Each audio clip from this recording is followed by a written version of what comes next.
One of the most urgent tasks for our country is to decisively defeat the climate hysteria hoax. We are in the beginning of a mass extinction. The ability of CO2 to do the heavy work of creating a climate catastrophe is almost nil at this point. The price of oil has been artificially elevated to the point of insanity. That's not how you power a modern industrial system. The ultimate goal of this renewable energy, plan is to reach the exact same point that we're at now.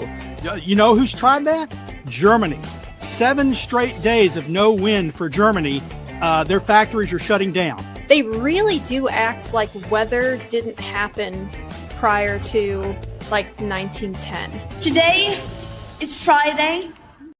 That's right, Greta. It is Friday, and this is the best day of the week. Not just because the weekend is almost here, but because this is the day the Heartland Institute broadcasts the Climate Realism Show. My name is Jim Lakely. I'm your host and the Executive Vice President of the Heartland Institute.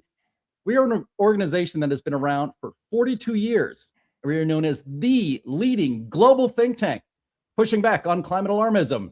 Heartland and this show bring you the data, the science, the truth that counters the climate alarmist narrative you've been fed every single day of your life.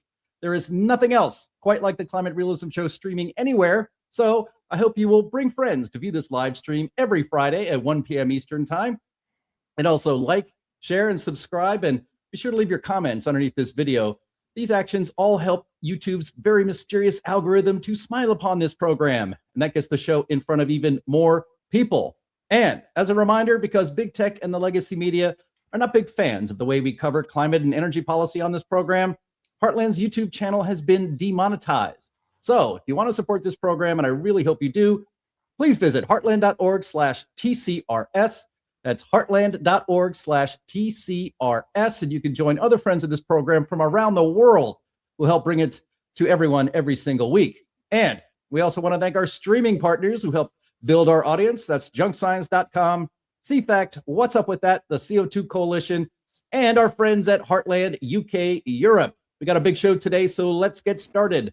We have with us, as usual, Anthony Watts, Senior Fellow at the Heartland Institute and publisher of the world's most viewed website on climate change. What's Up With That? We have Sterling Burnett, the Archbishop of Canterbury, whose day job is the director of the Arthur B. Robinson Center on Climate and Environmental Policy at the Heartland Institute. Linnea Lukin, Senior Fellow for Energy and Environment Policy at Heartland, and our producer, Andy Singer, making sure it all runs so smoothly behind the scenes. And joining us once again, we're so happy she's here, Lois Perry. She's the director of Heartland UK Europe, who celebrated the opening of Heartland Central Europe in Poland with our President James Taylor just this week. We will have a lot more to say about that later, but it was a pretty thrilling election on May 7th for you, Lois. Huge and historic gains for Reform UK. Have you stopped smiling? No. My muscles are actually hurting in my face. These were the equivalent of our Nigel and I were seeing this as the equivalent of our midterms in the United Kingdom. So it's just a great result. I mean, we did absolutely fantastically. We got over 1,200 seats. It was a wipeout of Labour. The Conservative vote collapsed. Even the Greens, everyone was saying, the Greens didn't do that well at all, not really. But yeah, no, I haven't stopped smiling. But by the way, thank you for having me on. Always our pleasure, Lois. And we're going to get into that a little bit more deeply here in the main topic section of today's show. But we will start, as we always do, with the crazy climate news of the week. Hit it, Andy.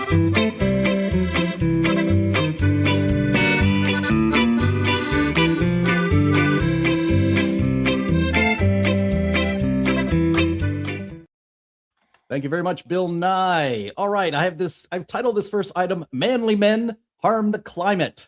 And this comes from none other than What's Up With That, the great website. Headline is Masculine Behavior Bad for the Planet, says phys.org. We read the paper. This, again, as often happens, comes to us from our friend Charles Rotter, who's often here with us, contributor to What's Up With That. Let me read from it for everyone. Last Tuesday, phys.org, a science aggregator widely picked up by mainstream outlets, ran a piece under the headline, Masculine behavior bad for the planet, says new research. The press release opens by announcing that, quote, major new research on climate change, global warming, and environmental collapse, how they connect with what men do and what to do about it, has just been published, unquote. A reader could be forgiven for assuming that some new study had measured something, found something, and produced a finding. That is not what happened, writes Charles Rotter. The research in question is an editorial introduction to a double special issue of Norma, International Journal for Masculinity Studies. It introduces 22 papers across 2 issues with titles ranging from analyses of, quote, pro-meat online influencers in Finland, unquote, to discussions of pipeline politics in Canada. The editorial's organizing concept is Manthropocene.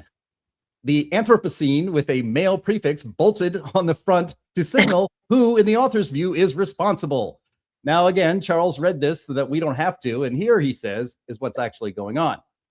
The editorial's argument is structured around a few moves the reader should be able to recognize. The first move is to observe that men, on average, have higher carbon footprints than women, driven principally by transportation, tourism, and meat consumption. This is true and unremarkable. The second move is to observe that men dominate the leadership and ownership of extractive and energy-intensive industries. This is also true.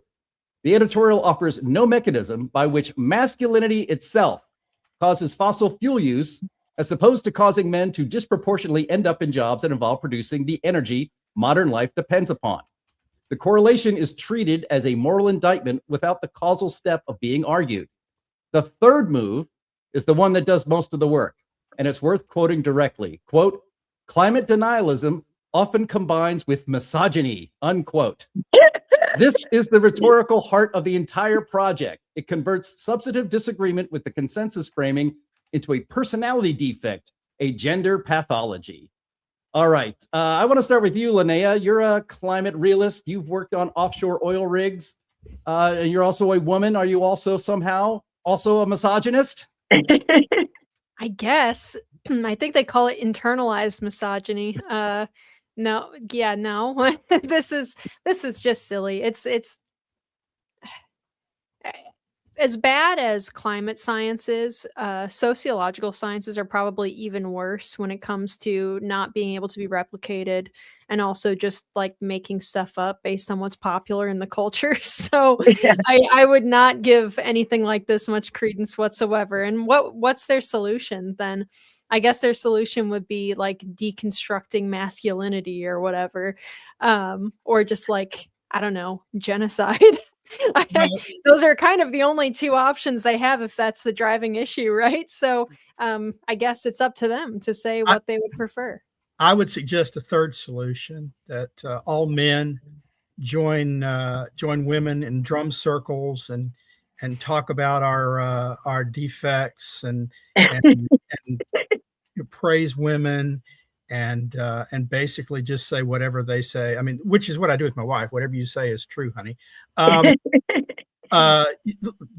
The fact, God, I can't believe I have to say this. You would only have to say this in the 21st or latter 20th century. I cannot believe there's a legitimate academic journal on masculinity studies. It's just like when I was in school and there were entire programs devoted to pop culture. Do we really need academic studies on comic books? And then when they get out of, when they graduate, they can't find jobs, and they blame the culture for not finding their deconstruction of Superman as worthwhile, qualifying them to work. It's appalling to me. I'd like to think a fairly masculine man. I actually hunt. I may be the only one on here that does. No. Linnea hunts. So wrong. About 15%, falling from 50% of my meat consumption is game meat, because it fell because I'm running out of game meat. So I contribute less to factory farming than most people, probably most women. And I work from home, so I don't drive that much. But evidently, I'm part of the problem. Well, this study, if you, I mean, I don't really want to even call it that, but it is assuming that no female businesses or female activity uses energy, that they don't ever have to switch on a light switch or jump in a car or do anything at all. Do you know what this is? This is a woke orgasm of different narratives stuck together, isn't it? They can have a go at men. They can talk about climate change. They can talk about consumption and actually another woke orgasm is effectively anti-capitalist as well, isn't it? Like all of this stuff is ultimately. So yeah, someone had a really, really, really exciting night in writing this, I think, in terms of what turns them on. It certainly doesn't turn any of us on, this nonsense, does it? No offense, but it sounds like some fucking commie gobbledygook. That's exactly right. You know, I also suspect, remember, fossil fuels are endemic to plastics. Now, I do some shopping, but my wife does most of the shopping, and she comes home. Nope. Sterling has frozen again. He's got that wind-powered internet. That's such a problem. Anthony, you want to weigh in here? You know, this article is just, the content is just, you know, I got nothing.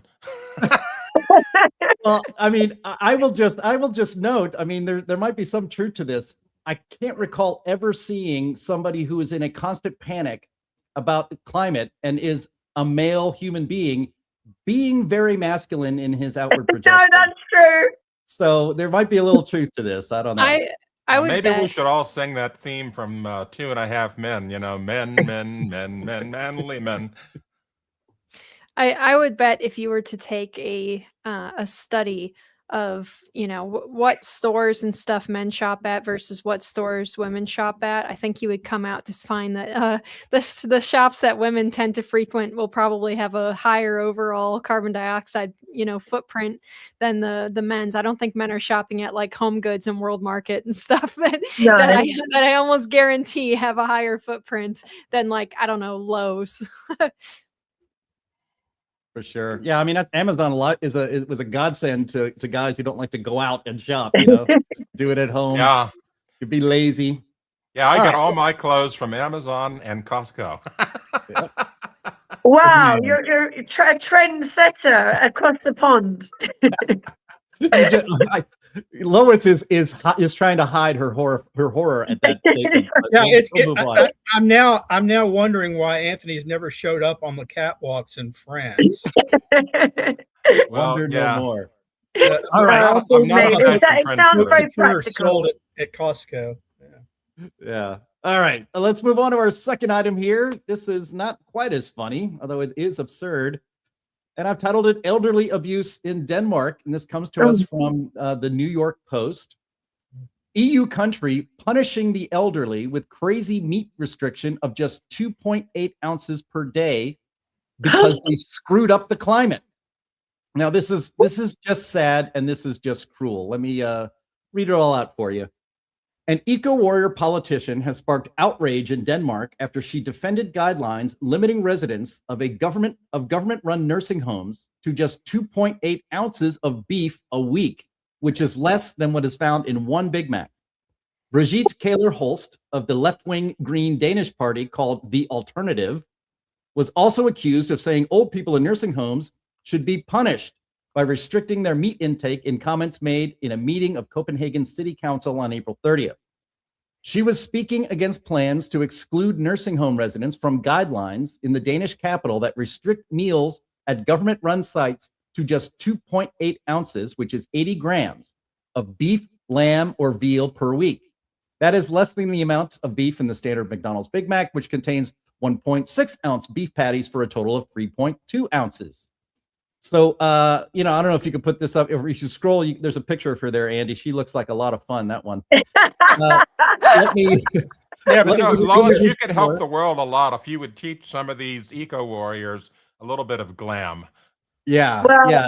I think we only tend to have glam on the right side of the argument, don't we? I think on that side, one of the reasons they are so miserable is because they look in the mirror every morning and look at that. Right. You know how in nature there's frogs that are colored a certain way for danger. I think that works for humans too sometimes. Yeah, All right. I think so. let me read some more from here. There's some important details here. Quote, everyone, including the elderly, must contribute to achieving our climate goals, Holst said at the city council meeting, adding, quote, it is precisely the generation that has screwed up the most, unquote. One politician shared a picture of the daily beef ration in his hand to show just how little it was. Malte Larsen of the right-wing populist Danish People's Party said, quote, according to a politician from the alternative, it's because our elderly have been the biggest climate sinners throughout their lives and therefore must be punished. Now, Holst subsequently apologized for speaking rashly, although she doubled down on her insistence that people eat less meat. Quote, I made a slightly too hasty comment from the podium, and I'm sorry about that, she said, but I find it fundamentally unproblematic that our elderly citizens, like the rest of Copenhageners, are served healthy, tasty, and organic food that follows the Danish dietary guidelines. Now, Sterling, I want to start with you. You have a quickly emptying freezer full of wild game.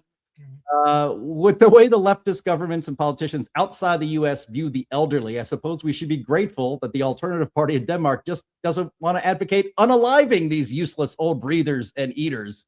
Yeah, unaliving. I constantly hear, almost daily, I hear someone mouth off about Trump being a fascist, or that we live in, that we now live in a fascist state, or authoritarian state. And then I look across the pond and I see in Denmark, or where was it last week? They're going to ban billboards that talk about meat. Here, they want to ban the elderly from having meat. By the way, the elderly who suffer more than most from iron deficiency, and protein from meat helps with iron. You don't need, if you eat enough meat, you don't need supplements. The natural supplement, meat, it makes me think, gosh, it's not America that's facing authoritarianism. It's, the police state exists, and it's in Denmark.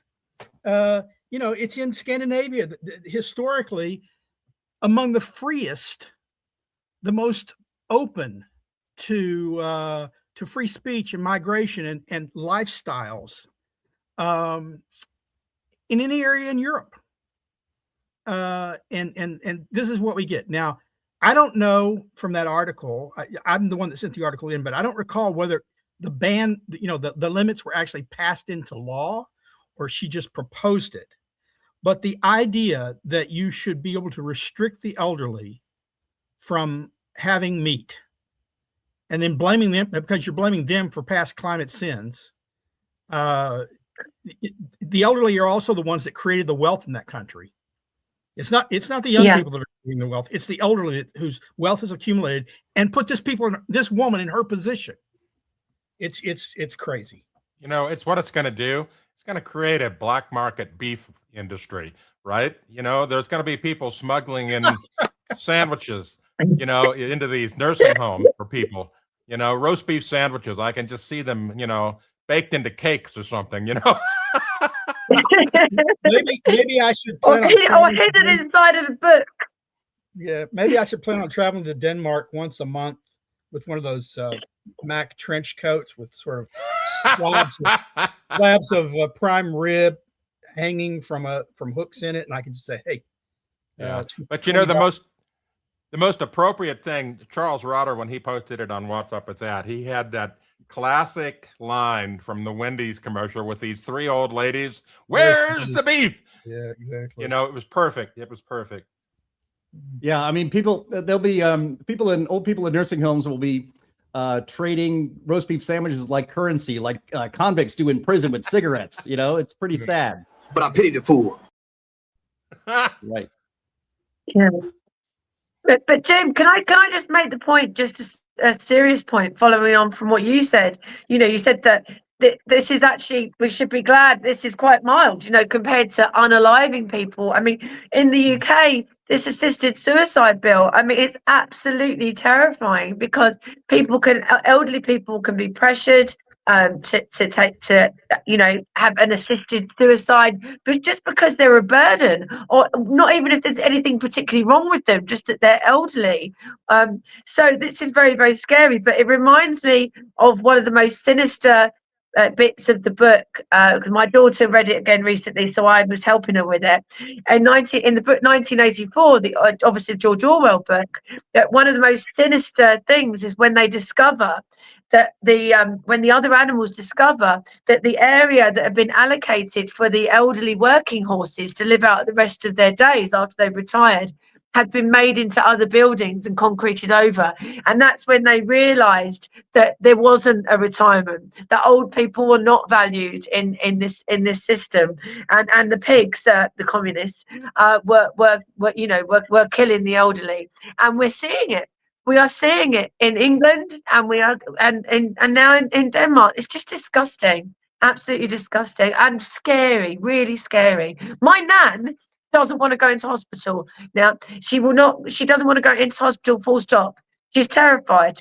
They've totally, elderly people and the disabled in this country, because of what happened with COVID, have completely lost, terrified of going into hospital. They think they're going to be killed.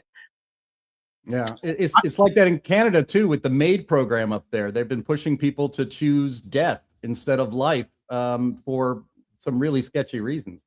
I wonder if this lady, I wonder how she would feel about Soylent Green. That would solve two problems at once, right? You unlive the people and you provide a protein source. Yeah. Just very quickly, one terrifying thing going on from the Canada thing you just said. There was a Canadian Paralympian, like an athlete, but she was disabled, obviously, and she made an application for a ramp outside her home for assistance from the government for the ramp. And she's Canadian, and they said no, but they did offer her assisted suicide instead. Oh my God! Yeah. We talk. Soylent Green comes up on this podcast a lot way more often than it really should. So, well, look on the bright side. These elderly folks under this new guideline, they can eat all the crickets they want. That's true. All you can eat crickets. And I just pointing out, not only were crickets on the list, neither was Soylent Green. That's not banned. Yep, and you can have enough beef that would fit on your thumb. So, all right. Long fork. All right, let's go. This is a little bit lighter fare, I hope. This is example number 4,312 of Hollywood is Hopeless. This comes from Breitbart. Climate doomer Adam McKay mocks LA residents who thought Palisades fire was started by an arsonist. Now, Adam McKay, in case you've never heard of him, he's a writer and producer and director behind such great comedies as Anchorman, Talladega Nights, and then other movies like The Big Short, Vice, Ant-Man, and the show Succession, which was on HBO, which was I thought was very good. He also did the film titled Don't Look Up. That was a climate alarmist movie that was a bomb a couple of years ago, lost tons of money. Anyway, Adam McKay used to be funny and made good films, and now he's just an unhinged climate fanatic. He has donated millions of his personal fortune to Just Stop Oil, the Climate Emergency Fund, and Climate Defiance. So, the kinds of people that glue themselves to tarmacs and throw soup at priceless pieces of art, which is a strange thing, I think, for an artist himself to do. But, you'd be you. Can we just play that clip, Andy? It kind of speaks for itself. The fact that we've broken the livable climate, I mean, it's like Greek myth stuff. So it's a little more grounded in that.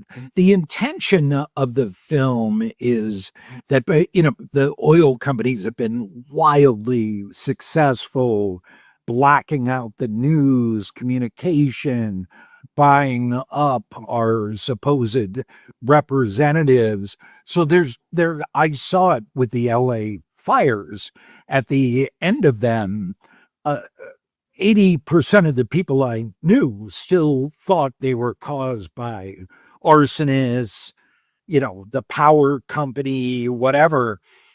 So they've done a really great job, the oil companies, of misleading people.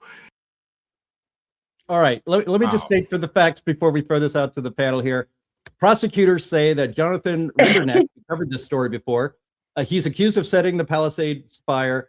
And then the prosecutors say he was motivated by personal anger, resentment toward wealthy people and capitalism, and admiration for Luigi Mangione. In other words, Jonathan Rinderneck is part of the same radical left-wing ecosystem that McKay has been supporting with millions upon millions of his own money. So, Anthony, let me start with you, if I could. Andy McKay comes from La La Land, the land of make believe, and now he's making believe that an arsonist didn't cause this fire, that somehow, I guess, climate change did. This is a prime example of CDS, climate derangement syndrome. These folks will believe anything except what is factual. They just don't seem to have a clue when it comes to to absorbing information that is counter to their viewpoint. They get this viewpoint, humans are bad, big oil is bad, people that question climate science are evil, climate science is pure and pristine and all this stuff. They get this in their heads. And then when you present them with real certifiable facts, i.e., this guy started the fire, he admitted to it. No, that can't be it. It's got to be big oil. They influenced him. They made him do it. I mean, what a whack job. No, and piling on, it is an arsonist that started a fire. The fire department showed up, largely put it out, but stuff was still smoldering. State environmental officials got in and said, no, you can't keep spraying water there. You gotta stop. We're worried about some environmental concerns. It'll smolder and go out by itself. Then there wasn't enough water. The mayor is on vacation somewhere and can't be bothered to come home. And then it flares up because the fire department wasn't allowed to do its job, and he's going to blame oil. And in that clip that Jim's, he started with I think he said something about we've destroyed the earth or something. And I look around and I say, in what sense? We have trees. Yes. We have lizards. We have squirrels. In my house, we got lots of squirrels. We've got people, small children, people living longer than ever, crops growing more than ever. I look around and I don't see a destroyed earth. I'll admit, I see a changed earth. We don't live in North Korea where there's no light at night and where people maybe really have to eat bugs. It's not a matter of the elite choice. It's they've got to eat whatever they can scrabble and have. I don't see that as a destroyed earth. I see it as an earth that's different from 1 million years ago, 12,000 years ago, 200 years ago. But who is he to decide for society that one of those other time periods, that was a better earth than what we have now?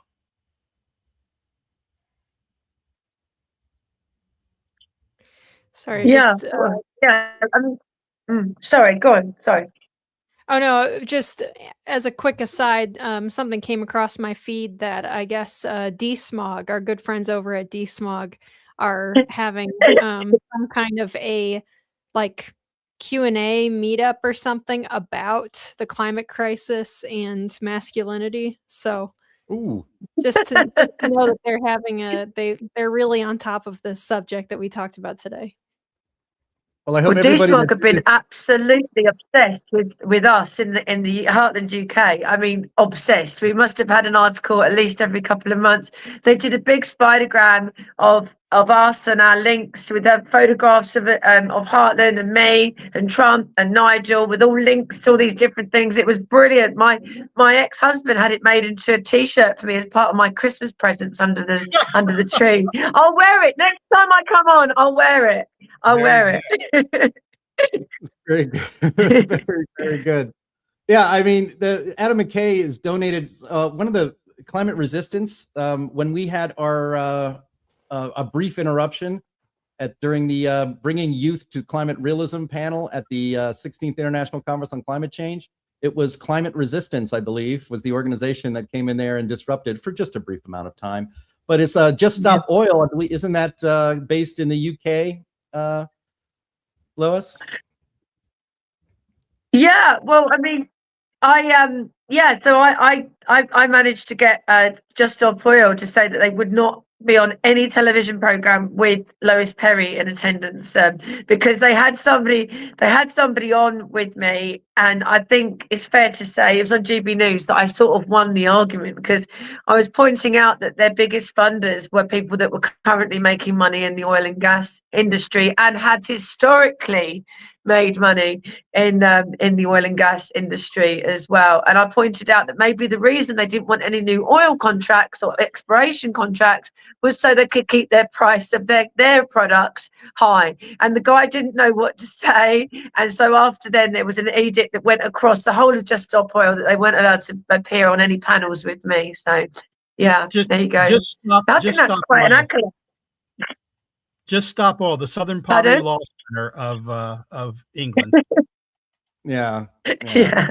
Well, I don't want to get in. We tend to spin into this area quite a bit on this here sometimes, but there really needs to be an in-depth, in-depth investigative journalism about where all of these left-wing groups get their money. They're actually paid by people to pretend that organizations like the Heartland Institute are swimming in oil money, and it's not true. Never been true. And so yeah, it's absurd. But the important part is when you actually listen to the arguments, there's one side that has facts on their side and one side that has emotional appeals on the other. And I'll take logic and facts every day. All right. Well, let's get to our main topic today, which we're gonna have Lois on once a month regardless, but this was such a good time to have her on that it's just perfect. So I've titled this one Britain Dumps the Greens, and there's a link there in the Guardian, Andy, that you could bring up or not. It's not super important, but obviously it was a earthquake of an election in Great Britain on May 7th, I believe was election day. According to the Guardian, according to Grok on AI, I asked it, so what happened, right? How many seats did each party gain or lose going forward? So let me just run this down. This is going to be close enough in accuracy, I believe. And so these were, as Lois said earlier, these were midterm. These are the equivalent of midterm elections here in the United States. These were local representative races, and you vote pretty much by party. Reform UK won about 1,500 seats. Labour lost nearly 1,500 seats, and in fact now holds only a little over 1,000 seats, which is less than Reform, Reform UK, so now Reform UK is the #1 party on local elections, which is really remarkable considering this was, I think, Lois can correct me if I'm wrong, the first real full national local election that Reform UK has ever actually been able to participate in. The Liberal Democrats, they won about. Yeah. Oh, you can correct me at the end of it, but I'm almost done. Liberal Democrats won 150 or so seats, and they have about 850 or so total. Conservatives, the Tories, they lost 563 seats, and they are now at 801 seats, which is less than the Liberal Democrats, let alone Reform UK. The Greens, they won 441 seats. They're now at 587.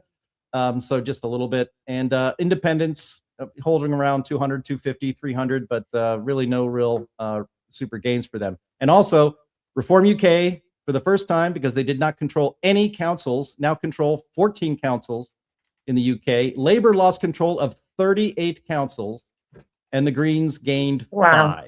So Lois, can you tell me if Grok's AI is accurate or not? Yeah, no, that all sounds pretty accurate to me. It was an extraordinary election, and of course, the only reason that it was a full well, almost completely full national council elections was because of the Reform Party and Nigel Farage. Because what happened is that the Tories and Labour colluded to cancel elections in places where they felt that Reform would have a landslide. And actually, it was a massive scandal. And because of Nigel Farage personally taking the government to court, millions of people, I think it's about 4 million voters were able to cast their vote, and they voted for reform. And all the councils that were trying to cancel their elections went reform almost entirely. So that was the reason that they wanted to stop people having democracy. Nigel was out almost every night for weeks doing rallies in different parts of the country, and I mean full big rallies every night. All that energy, all that freshness. He must have been exhausted all over the country. There was a massive national push with all our volunteers and our members. I've never seen so much passion. I went to different parts of the country. I did a bit of door knocking. I did some door knocking on the night of the election to get people out to vote. And then I went to the count on that night, and then another count on the other night. And it was just really, really, really exciting. And if on the basis of the vote, if it was in a general election, not only would 5 current cabinet members lose their seats, but also the Conservative leader, Kemi Badenoch, would also lose her seat as well. So, and if, as I say, if the vote was replicated in a general election, Nigel Farage would be Prime Minister and the Reform Party will win. And don't forget, because of us, because of the Heartland Institute, day one, all net zero policies, targets, subsidies will be scrapped. So let's hope that this all carries on. I certainly think it will.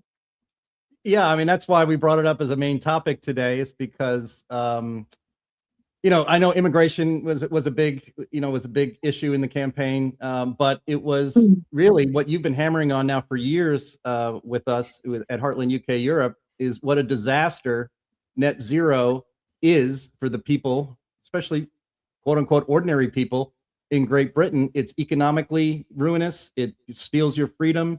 It's not justified by the science. And you have been pounding that issue over and over and over in the UK media, and certainly it had an effect on this election for sure, right? Oops, Lois has frozen. Oh, can you hear us? Can you hear us, Lois? Yeah. So can you talk a little bit about what she's lost. They're hacking her. They're hacking her. Look at that. She's getting sabotaged by people. Blocked by the left. Yeah. But maybe she can go out and come back, and we can bring her back in. But for me, my favorite election night viewing, and sometimes I go back and watch highlights just because it's so much fun, was the 2016 election. And seeing the long faces on all the people on CNN and MSNBC, and they're shocked. But it's actually early in the beginning, they're very confident that everything's going to work out great and Hillary's going to be our next president. And then it just hour after hour goes by and their faces get longer and it's terrible. I won't say that watching the results come in from the UK was my second favorite election night, but it was quite remarkable to see, usually pretty sober and analysts on the BBC of all places that are definitely pro-labor have to admit that this was a historic election. It was a complete shellacking of labor, and I was thinking at the time watching it, of the globalist green agenda got absolutely slaughtered in that election. And I think that sends a message not just to Great Britain and not just Europe, but the United States. What do you guys think? Well, I would say I enjoy watching those highlights too. I mean, I'll never forget Trump coming down the the escalator, with Melania. And, it was just like all of a sudden, all of the oppression that we had been fed got lifted with that one thing. And I'm sure that a lot of people in Britain feel the same way about it with these elections. They've thrown off their oppressors. And no, we're not going to eat 2.8 ounces of beef per week because you say so. No, we're not going to stop driving our cars. No, we're not going to eat gruel instead of, healthy food or whatever. They're just throwing off these oppressors, And Lois, welcome back. Can you hear us, Lois? No, I can't hear you. Oh, can't hear us. Okay, we'll try to get that Great. worked out. I was gonna say, what's really amazing to me is, so reform at the local level has more seats than the 100, 200-year-old, maybe older Liberal Party. It has more seats than the probably even older Tory Party, and it's 5-7 years of existence. It came about, I think, as an official party maybe after Brexit. So Yeah, whenever after Brexit was. So in that short period of time, it's come to dominate the nation's politics. That's pretty amazing. That's like when America went from what was it? The Whigs. The Whigs, yeah. To suddenly we had a party called the Republicans, and it was viable. So it's a pretty amazing turnaround, and a lot of it, not all of it, but a lot of it is due to Reform's stance on energy. Yep. On the fundamental need for Britons to have power in their homes, to be able to keep the lights on, to be able to heat their homes during the winter, to be able to travel where they want to, when they want to, and to end these climate restrictions that serve no good purpose for the world and especially for Britain itself.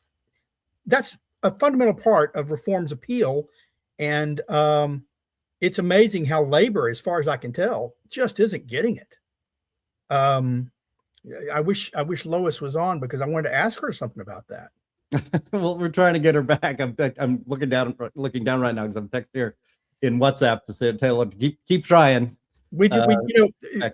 Just today I read stories that says Miliband,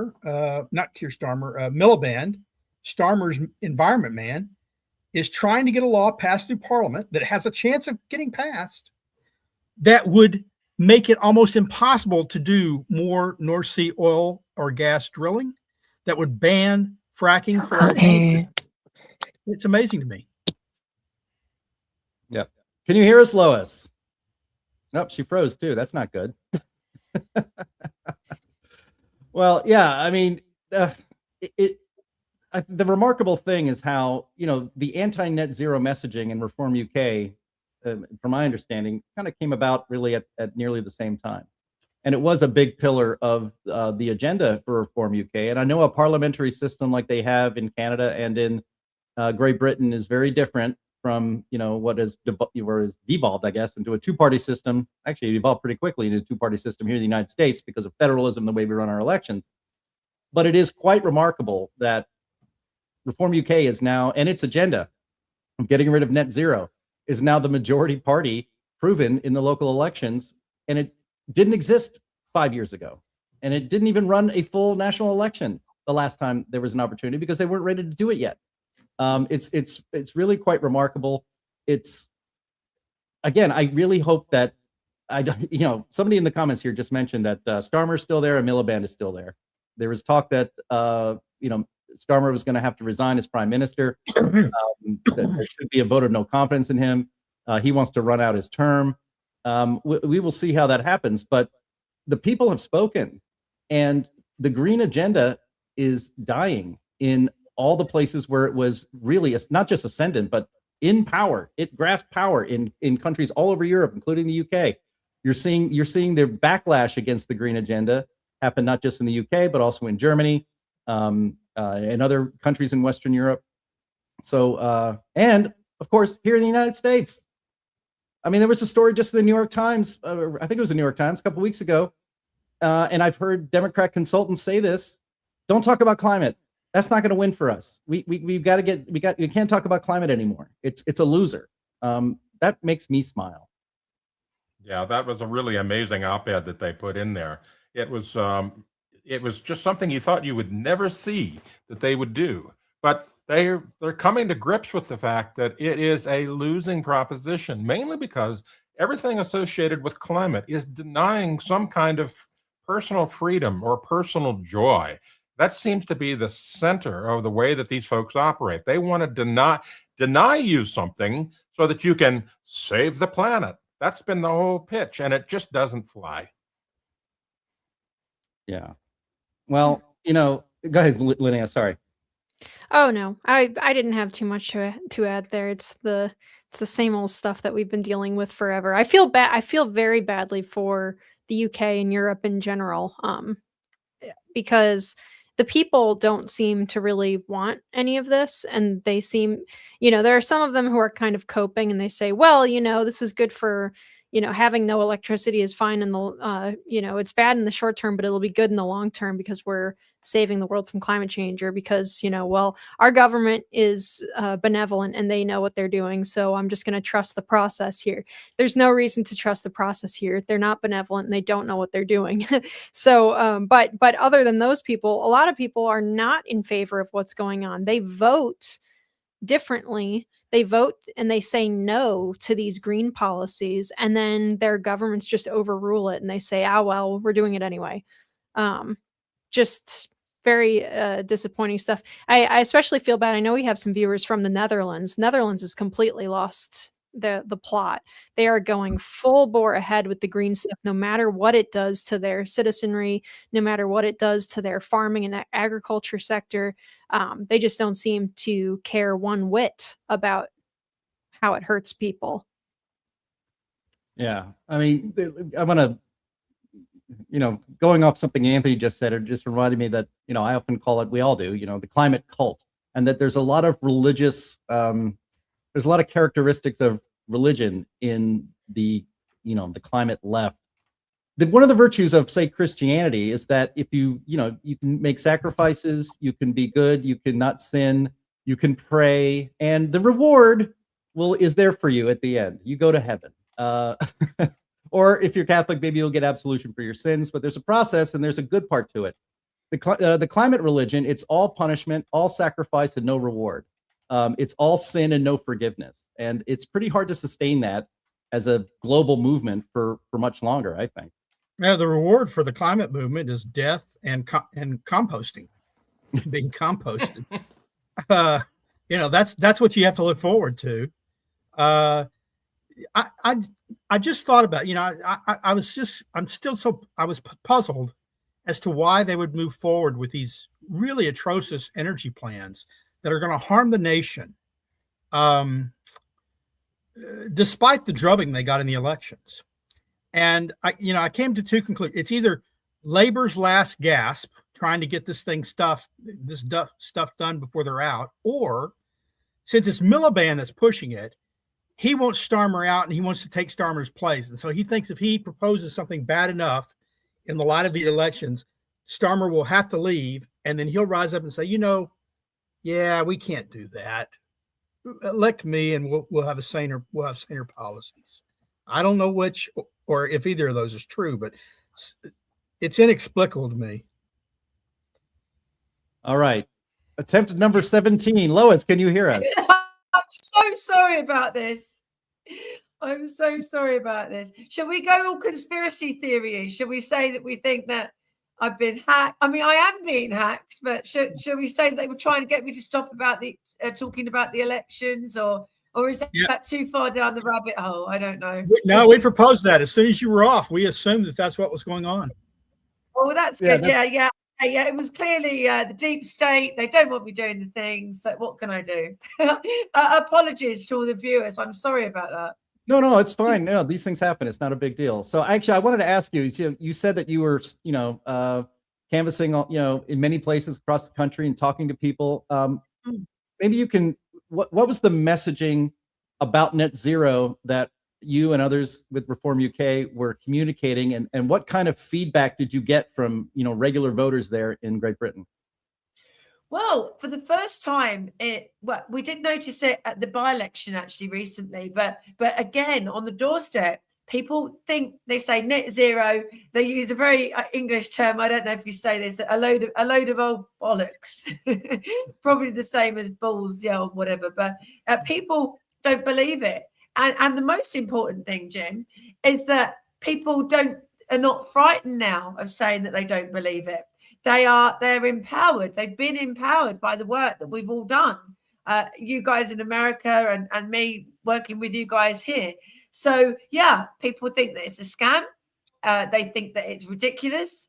They now realize that even the ones that believe that there is some kind of climate change and it is connected to CO2, of which I didn't meet many actually, they think that the whole thing is ridiculous because obviously we're just exporting our emissions to China and other countries. So that message has been well and truly got out there. The fact that the Reform government are going to abolish all net zero policies, and because the Tories copy everything that Nigel and Reform does, the Tories, it's now the Tory policy as well. The message is out there. We got it out there, Jim. We've done it, I think. Yeah. And I had a question for you before you fell off about the elections. So the elections, a huge drubbing for every other party, but Reform.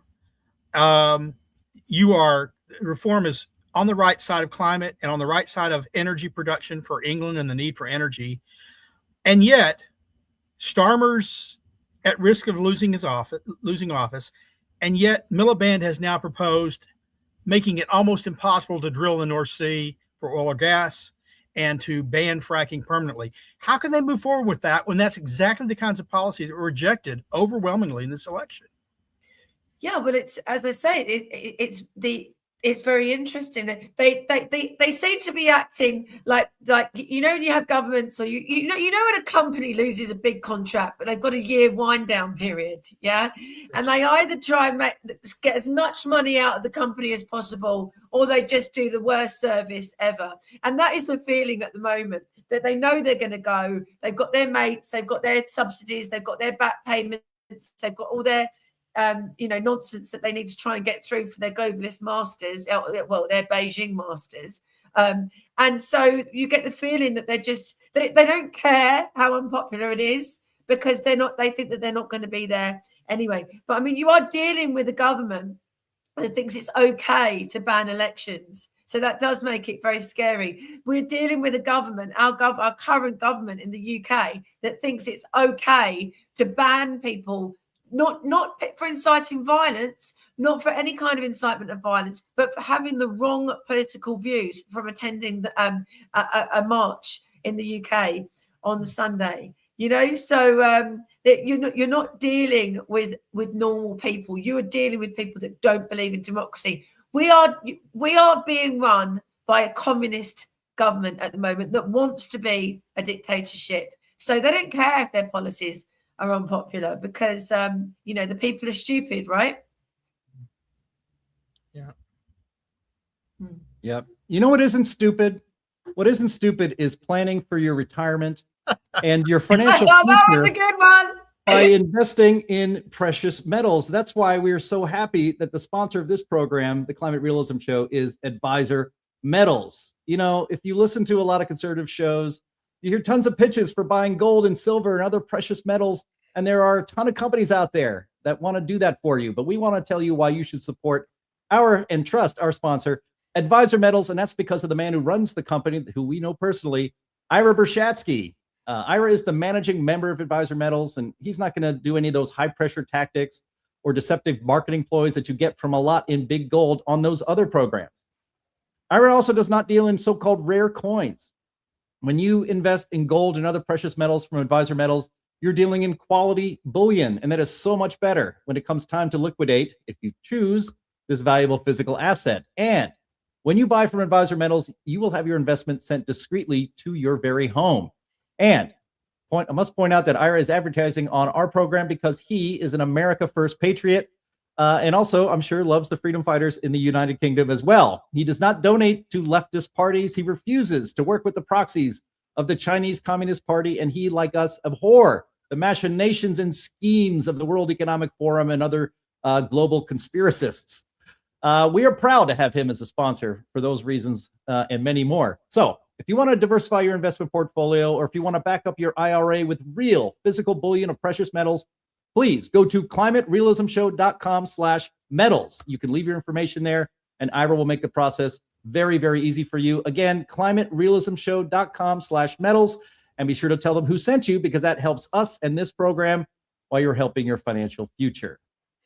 All right. That was a top 5 segue for me, I think. It happened real quick. It was good. Very happy for it. Yes. All right. So that means after the ad read, it is time for Q&A. Take it away, Linnea.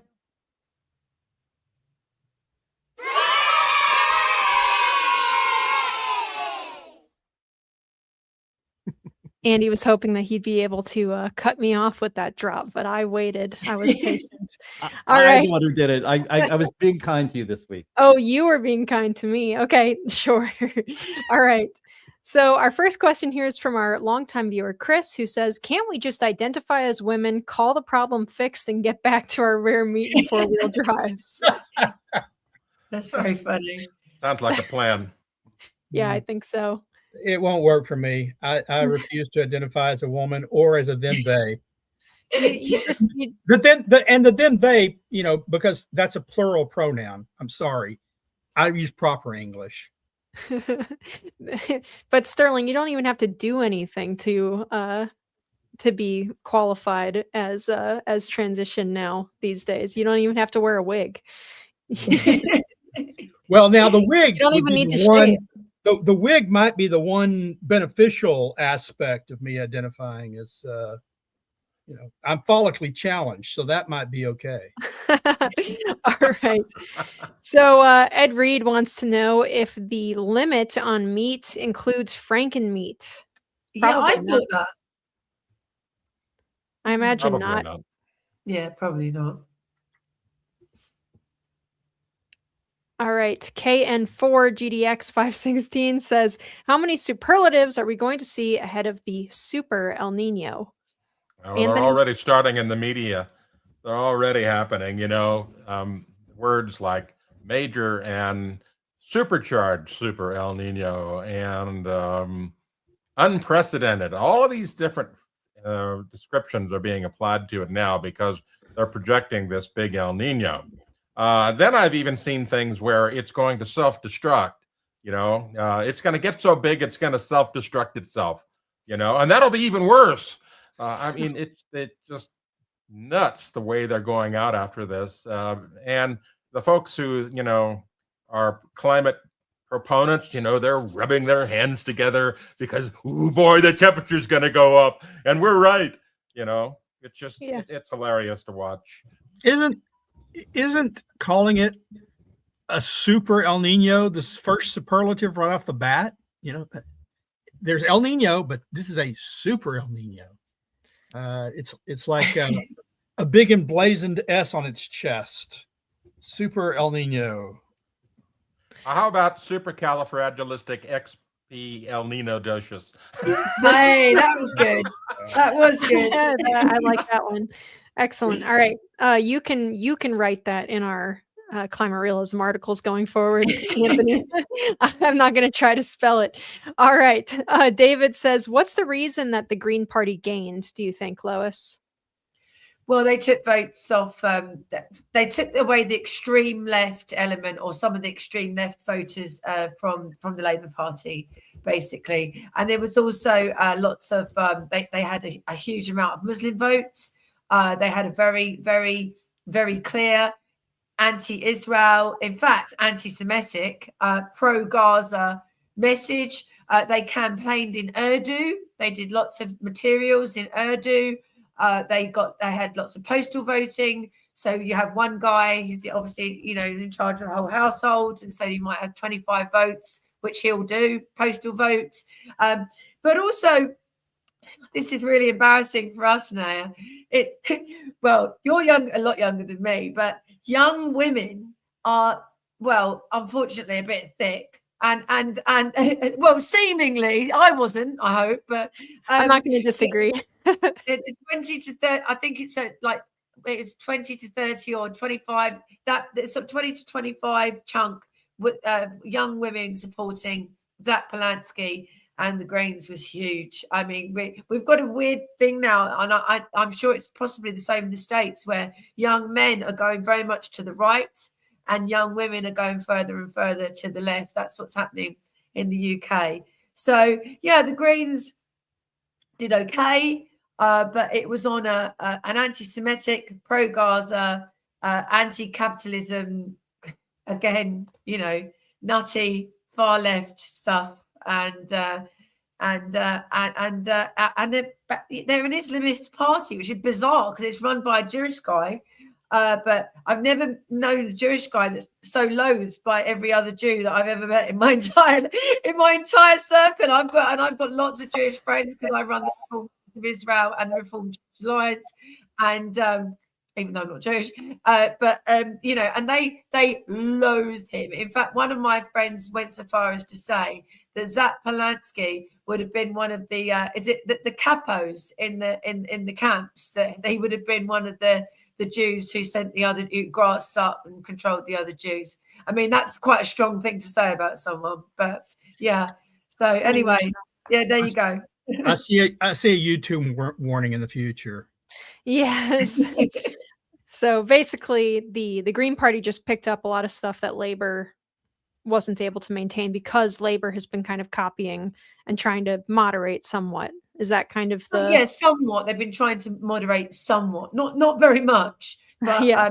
But when you've got someone like Zach Palisades who's saying that you know, there should be no privately owned homes, that every, you know, that telling young people that young people are obsessed with fairness, and his whole argument has been insane policies, but based on the concept of fairness, collectivism, but really extreme version of it, and very, very, very anti-Semitic rhetoric, really anti-Semitic, even so far as the Greens got in trouble because they sent people out to knock on doors in Brighton to find out who supported Israeli businesses. Well, they're not asking that, are they? They're sussing out where the Jews live and also who supports them. That's what that question meant. They actually did a spreadsheet of Jewish households and Jewish supporting households so that they could target them, basically. That's crazy. Yeah. All right. We also have... Let's see. Oh, Tech wants to know, has anyone asked Lois to run or stand for office? Well, I was the leader of the UK Independence Party for 30 days, but the least said about that, the better, to be honest.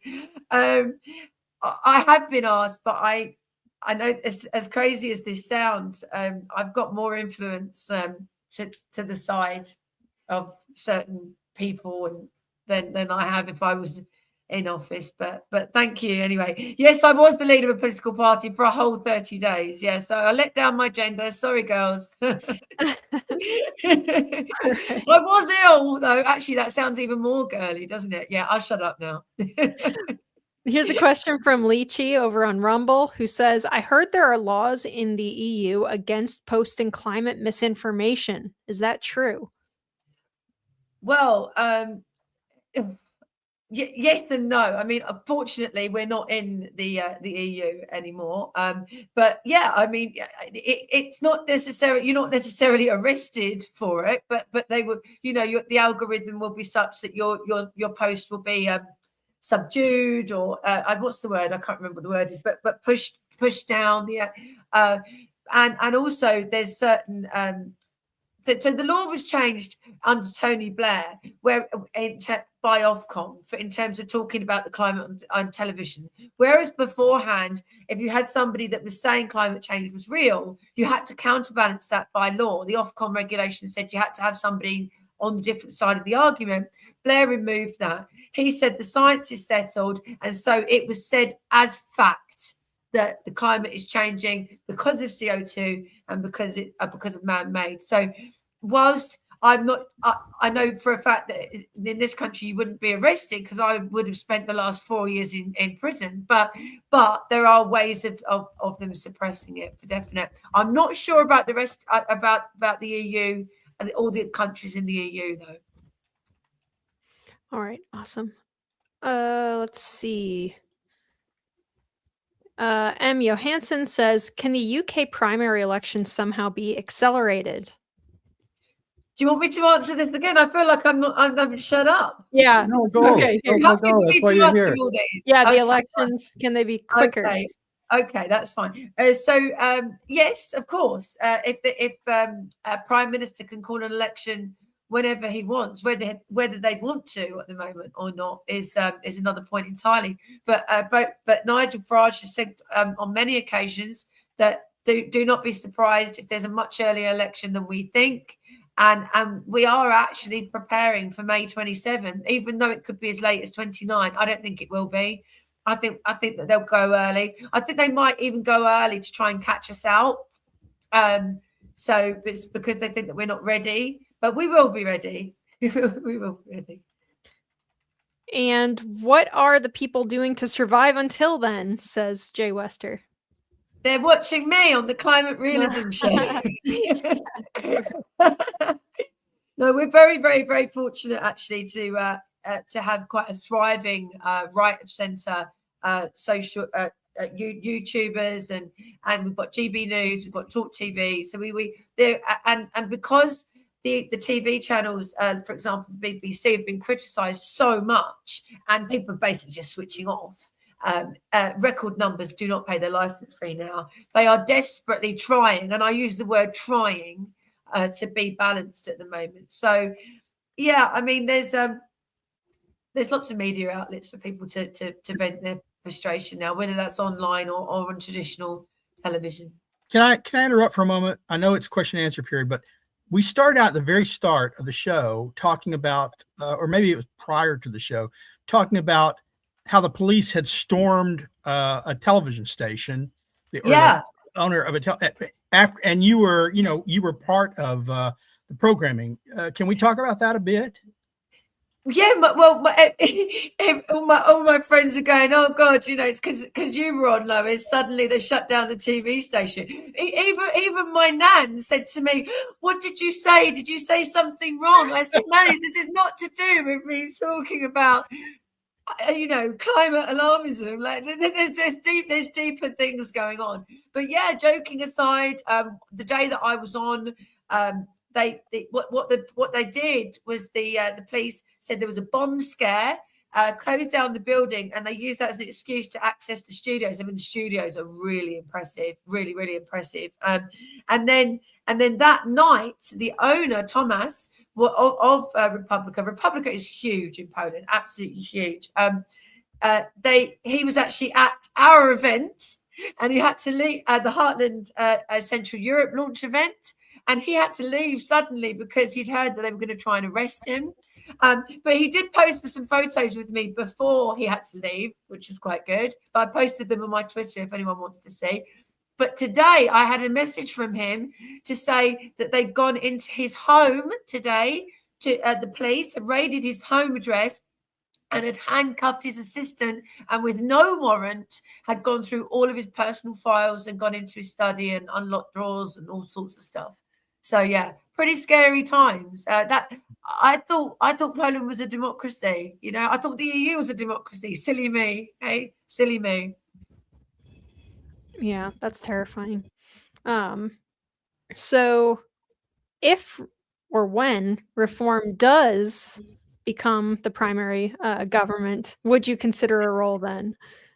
What, with all that scrutiny? Really? Yeah. If what is it you guys say? I serve at the pleasure of the president. Yeah. I'd serve at the pleasure of the prime minister. If he wanted me to have a role, I would do. I mean, I'd have to balance that with my work with you guys. So that would have to be something that I'd have to think about. I'm still of the opinion that I have more influence to the side rather than front facing. But as I say, I am the executive director of the RFI. So I do have a role at the moment, but to the side. Yeah, I don't know how to explain it. I think I can get more done not having an official role. Doesn't that sound crazy? But that's true. No, I understand. Anyway, I serve at the pleasure of the Prime Minister. There you go. We'll see what he says. All right. Redneck Screw Loose wants to know, when are you going to be on Trigonometry? Which is another. Well, I podcast doubt I that they'll believe. have me on because they're funded by the same people who fund Rupert Lowe, who set up Restore and spends basically every single second of his waking life, from the moment he opens his eyes to the moment he shuts his eyes, slagging off Nigel. So I doubt they'll be having me on anytime soon. But if you want to have me on, guys, I'll come on. That's fine. I'll do it. But I'd be surprised if they wanted to have me on there. But yeah. Alrighty. We have another one from Chris who says, and I believe he's talking about, I'm assuming pipelines in Europe. But he says, aren't the pipes from the oil fields running into disrepair? I don't know. If you disincentivize the oil companies from investing in being able to get new licenses or investing generally in what they're doing, then why if they're taxed to high heaven for any profits that they make, why would they want to spend loads and loads of money on stuff like that? Having said that, I must be honest with you, I haven't heard this specific thing, so I'm not sure where he's seen that, but. Okay, well maybe he'll clarify, but Okay. Let's see. Searching through chat to find some more. We have this is a bit of 64.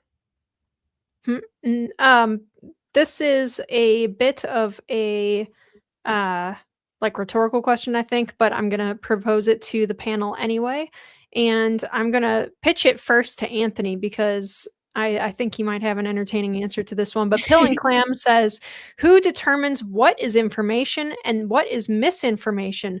Would it happen to be the climate cultists? Oh, gosh, that's a real loaded question. I would say the simplest answer to this is the people that feel morally superior are the ones that determine whether it's information or misinformation, because that's always what they're doing. They're injecting their moral superiority arguments into anything related to, climate information, for example. Well, we're saving the planet, therefore you're wrong. It doesn't matter about your opinion. It doesn't matter that you have hard facts. No. We're morally superior, therefore you are pushing information that is misinformation. I'll say it in a different way. I mean, the people who are defining what is information and misinformation are the censors in our society. And they are the people who are currently in political or cultural control. And they realize that their positions and their arguments cannot stand up to even the slightest bit of scrutiny. And so they label everything that challenges their position as misinformation. And we lived here in the United States not that long ago under a regime in which the Biden administration was conspiring with social media companies to silence anybody who was criticizing policies on the pandemic. And of course, this show and everything we talk about here for Climate Realism, making sure that stuff was shadow banned, if not outright suppressed and banned. And like our channel right here, right now on YouTube is still not monetized, which keeps its reach much smaller than it could be. And we're still working to get that fixed. But that's who defines that, the people that are in political and cultural control, because they cannot stand even a little bit of pushback on their position. Yeah, I will point out that What's Up With That, we were shadow banned before shadow banning was cool. True. Well, I'll tell you something really funny. Right at the beginning, when I started doing all this pro climate realism, anti net zero stuff, before it became socially acceptable in the UK to be saying this stuff, my daughter said to me, right, you need an Instagram account, right? So I said, right, okay. So she set it up for me, put my name in and everything, right? And then I hadn't even posted, right? And it said, I'm sorry, Lois Perry, we're shutting your account. You have breached our community guidelines. And I thought, so my very existence, right, breached Instagram's community guidelines. There you go. So there you go. We have pretty strong protections, supposedly, against censorship by the federal government written into our Constitution. It's considered a natural right that Congress may not abrogate. But I think the best thing, I think few people read this stuff anymore, but I think the best thing ever written on free speech was written by an English philosopher named John Stuart Mill in his book On Liberty. Now, I don't agree with everything John Stuart Mill stood for, but his writings on free speech, well worth reading, because it talks about the value of different, even sometimes pernicious points of view being out there. And that's what these guys don't get. You know, I could be wrong. I'm a climate skeptic, but I could be wrong about everything that I have come to believe based on data. You might one day prove sufficient to me to say, sorry, I was wrong. But you can't do that if we're not having an open debate and dialogue and you're presenting your side. We could be on the censorship side. We're not right now. They are. I don't believe in censorship of any of those ideas. Absolutely. All righty. I have this is a nice comment from Gerard Marsh, who says, watching the Climate Realism Show definitely helps to give us hope for the future in the UK. Well, thank you very much, Gerard. Yay. I'm glad we're able to do that. All right. This is We great should start question. having Guinness on the show. Yeah. A great question from David Maddox, who says, now that the IPCC's RCP 8.5 model scenarios are invalid, shouldn't all the studies that used it be retracted? What are the likelihoods of that, Anthony? Oh man, there's thousands of them. There's thousands upon thousands of them out there that cited this thing, and plus that all the media articles. I mean, it would be the biggest mass retraction in history. And of course, you know they're not going to do it, because they've been basically sweeping this retraction, whatever you want to call it, of RCP 8.5. They've been sweeping it under the rug, basically not wanting to own up to it. You know, they're just kind of quietly discarding it and saying, "Don't look over there. Look at these new shiny models we've got. They're showing a dim, grim future, but you know, they're not as bad." It's bad. It's just, they're never going to get rid of it. It's going to keep going and going and going. It's going to be like a bad penny that keeps coming back.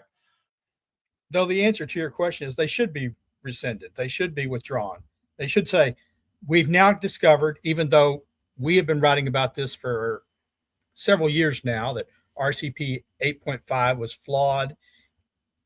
People have been saying it. The scientists have been saying it for 5 years, that it was flawed. It was based on bad assumptions about trajectories. But now it's like it now has the official stamp, the official imprimatur of it's bad. And so everything based upon that's bad should be withdrawn. Just like in the medical field, if something had been published 150 years ago about diseases being caused by an imbalance of humors in the body, sorry, any publication that was based on that should be jettisoned. You should say, gosh, that was just wrong. We were wrong. That doesn't count for anything. And we have another question. We have a question here from Robin over on X.com, who says, where's Al Gore? The United Nations Climate Committee has issued 57 predictions since 1970, and all 57 never happened. Also known as the Professor Paul Ehrlich's famines by 1974 claims. So unfortunately, Robin, Al Gore is still at it. He's got new ones.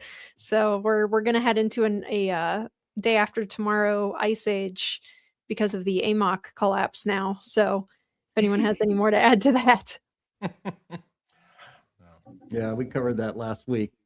Let me get one question here before we wrap up. And actually, it's so Lois, you were present. You know, we haven't made a huge public announcement about this yet. There's gonna be more details on it next week. But you were in Poland on last week. So was the president of the Heartland Institute, James Taylor, for the launch of Heartland Central Europe. And the idea is to take. Well, it's not easy to find somebody as effective as you, but the goal is to find people as effective as you. You everywhere.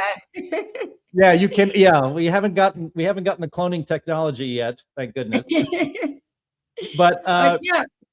So tell us a little bit about in the time we have left, a little bit about the launch of Heartland Central Europe and how it went at the launch party, and what you see. You're going to be working with them as well as we here in the United States moving forward.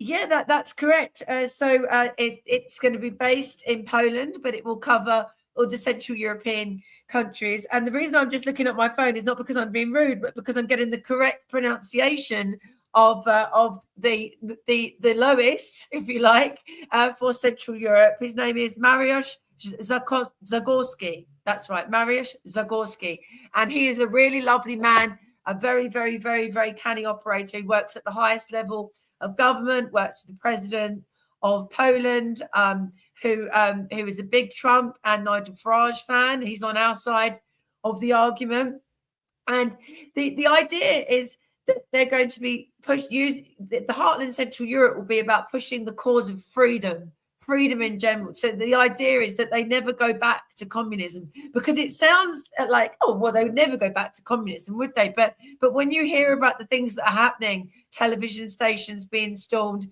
people's houses, who've got the wrong views, being broken into by the police. For example, the member of the EU, the Polish Law and Justice member of the EU, wasn't allowed to come to England because his views were wrong. It's a very real thing for the Poles and those countries in Central Europe that have lived under communism, that they never want to go back.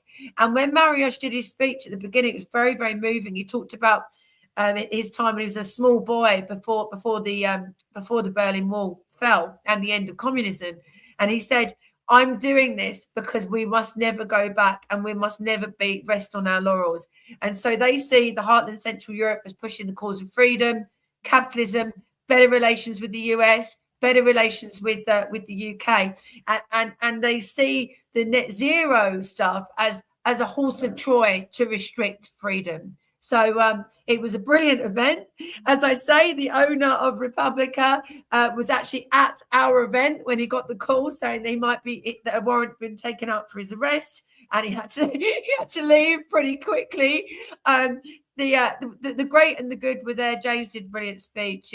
It was very moving because, as I say, it's very real to the Poles and to all those countries in Central Europe that lived under communism, that they don't go back, and they see this new organisation, Heartland Central Europe, as being at the heartland of that. So yeah. I mean, freedom is not, unfortunately, freedom is not the natural state of man. Whether you're organized in governments or just feral Hobbesian type of existence, it needs to be fought for. It needs to be supported. It needs to be sustained. It needs to be communicated. And the fact that the head of what they call the Fox News of Poland getting notice that the police are coming to his house in the middle of our own event is proof of that, if there ever was any. Well, no, they were going to arrest him personally, but then they couldn't find him. So they went to his house today and put his assistant in handcuffs. Yeah. Wow. So yeah. So it's really important. So the Heartland Institute is expanding. We don't just do climate. We're a think tank, as I say at the top of the show. It's been around for 42 years. We're founded on the principles of freedom. It's not just climate. Climate is as Lois said, the Trojan horse through which collectivism and communism emerge. And if you want to support what we do, not just here in the United States, not just in the United Kingdom, but also now spreading into Europe, please go to heartland.org. There's a donate button at the top of the page. It's a tax-deductible donation. We can use your support to help spread freedom and to stop communism and collectivism everywhere. And we're very proud and so happy to have launched Heartland Central Europe last week, and we hope to expand even further. That'll do it for today's show. I want to thank the awesome and lovely Lois Perry for being our guest again today. We hope to keep having you on regularly. I know our audience really I love it. enjoys Thank you for having me. Yes, absolutely. Thank Anthony Watts. Thanks Sterling Burnett. Thank you, Linnea Lucan, as well, all from the Heartland Institute. And thank you, our listeners and our viewers, especially those of you in our very lively chat. Always enjoy interacting with you. I want to thank our streaming partners, junkscience.com, CFAC, the CO2 Coalition, Climate Depot, What's Up With That, and Heartland UK Europe. Thank you very much, Andy. Fantastic job today with some technical issues going on. And we will talk to you again next week. Bye-bye.